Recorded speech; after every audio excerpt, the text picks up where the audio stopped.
ازيكم؟ النهارده هعمل معاكم الانتركوت.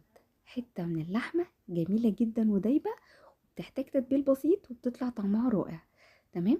دي حته من بيت الكلاوي، في قطعيات كتير للشوي يا جماعه، انا اخترت حته الانتركوت دي بتبقى جميله جدا في الشوي. تمام. هحتاج معايا تتبيل بسيط، 7 بهارات، فلفل اسود، ملح، وشعرايه من الروزميري. احنا كده كده هنحط تاني روزميري واحنا بنسويها، وميه بصل. تمام. هبتدي اقلب المكونات ديت في بعض، ومعلقتين زيت زيتون، لو مفيش عادي ممكن احط زيت ذرة، وهدخلها التلاجة حوالي ساعة ونص. طبعا المكونات هكتبها لكم تحت، التوابل هكتبها لكم في الديسكريبشن. تمام. باجي بقى في طاسة سخنة على نار عالية، وابتدي انزل معايا باللحمة بالشكل ده. تمام.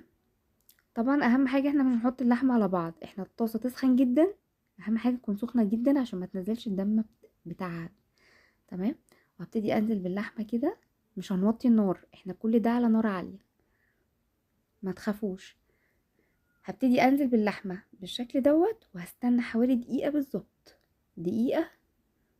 وهبتدي اقلبها على الناحية التانية عشان اتأكد ان هي خدت صدمة، ان احنا مش هتنزل مني اي حاجة، معايا اي حاجة.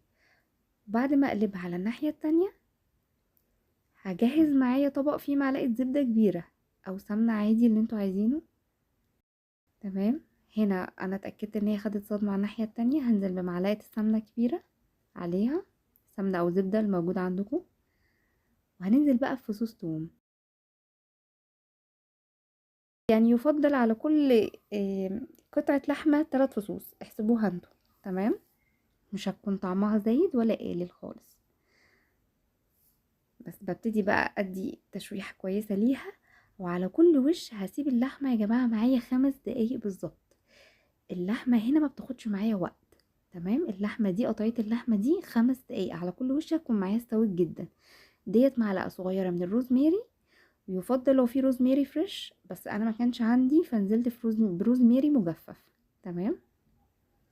بحاول بس ان انا انزله من على اللحمة عشان ما يلزقش فيها ويتلسع.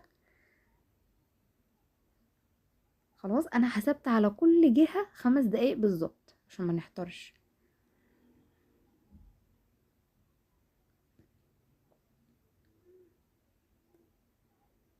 هنا بعد ما عدى 5 دقايق،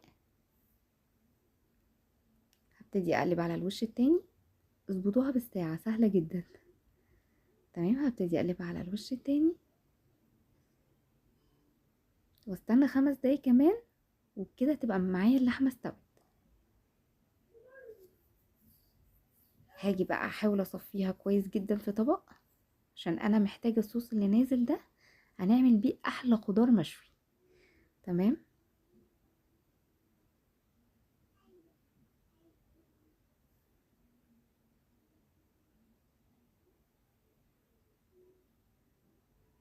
انا جايباها هنا اهو، اصفيها.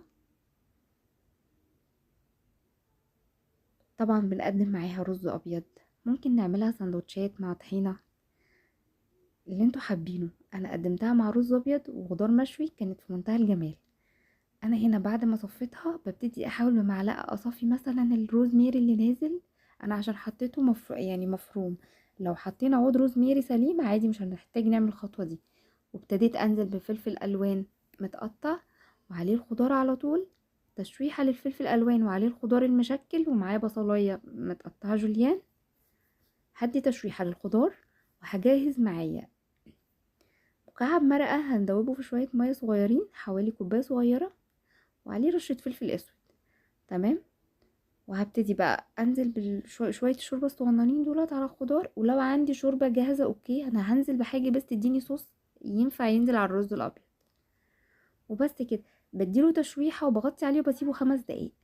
انا هنا اللحمة معايا بعد ما قدمتها لكم، والخضار ما خدش معايا برضو 5 دقايق، وكان مستوي وجميل جدا مع شوية رز ابيض، كانت اجمل وجبة. متنسوش تدعموني بلايك وسبسكرايب عشان يوصلكوا كل جديد. لو عجبتكم وصفتي النهاردة